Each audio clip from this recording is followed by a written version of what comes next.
tonight I'm going to inform you on the importance of understanding your different learning types, as well as my purpose tonight will be to teach you about the different styles. Now, when you're taught using a method that aligns with your learning style, you tend to understand the material better and for longer, according to the University of West Scotland.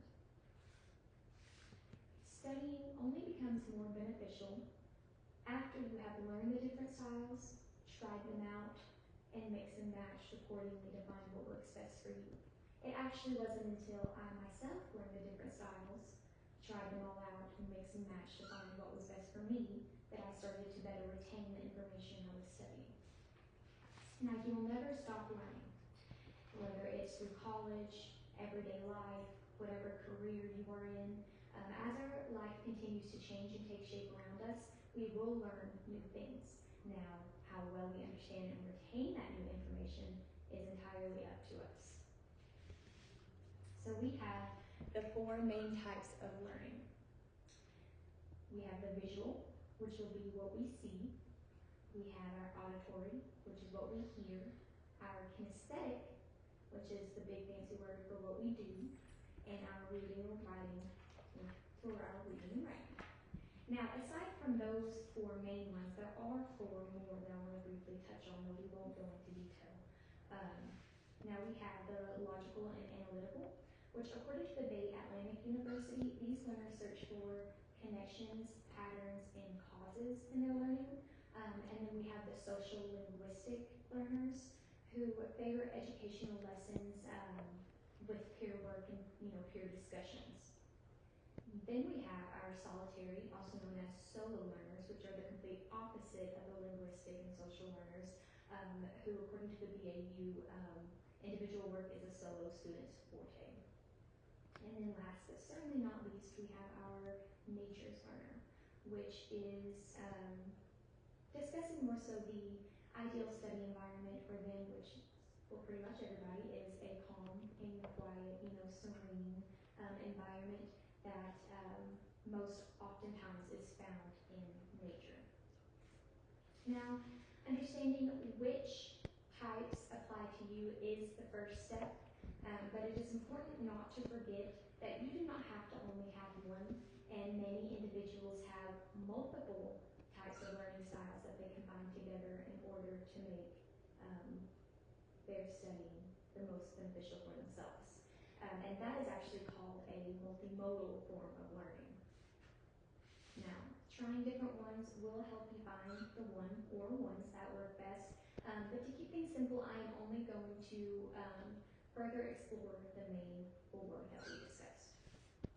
We have visual, which if you are a visual learner, you may benefit from flashcards, color coding your notes, or studying and making graphs or charts. If you are an auditory learner, you may benefit from background music while you're studying, listening to lectures, or participating in group discussions. If you are a kinesthetic learner, you may respond better with hands-on work. Flashcards can work as well, can help as well for some, but really any learning activity where you are moving or doing.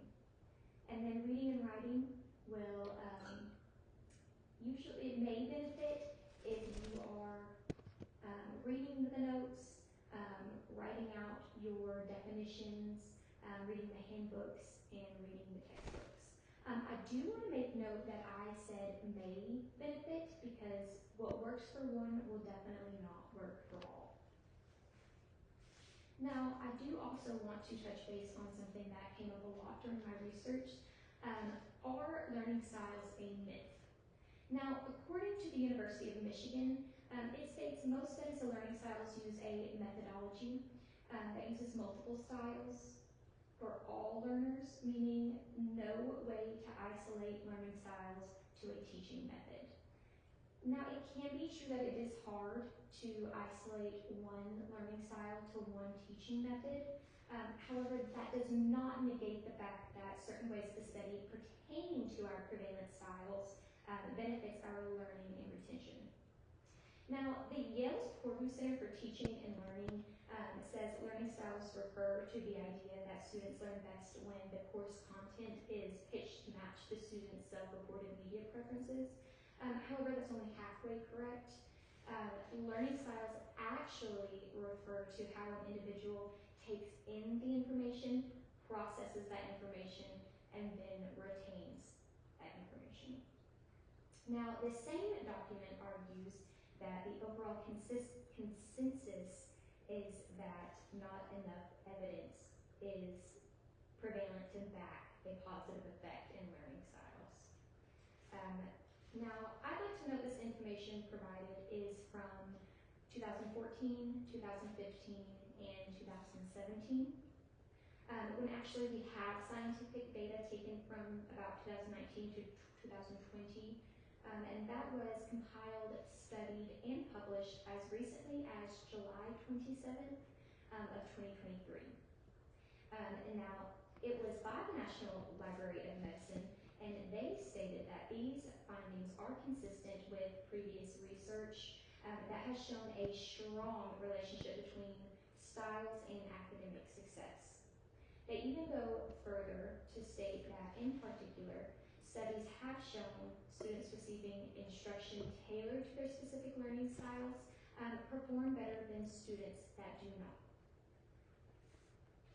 In conclusion, it's okay, to make student study most beneficial to you, make sure you are not only learning about different learning styles, but are practicing them and pairing them as need be, which is done through learning, understanding, and exercising these different styles. You can master your ability to best retain the information you are set out to learn. Thank you for indulging me.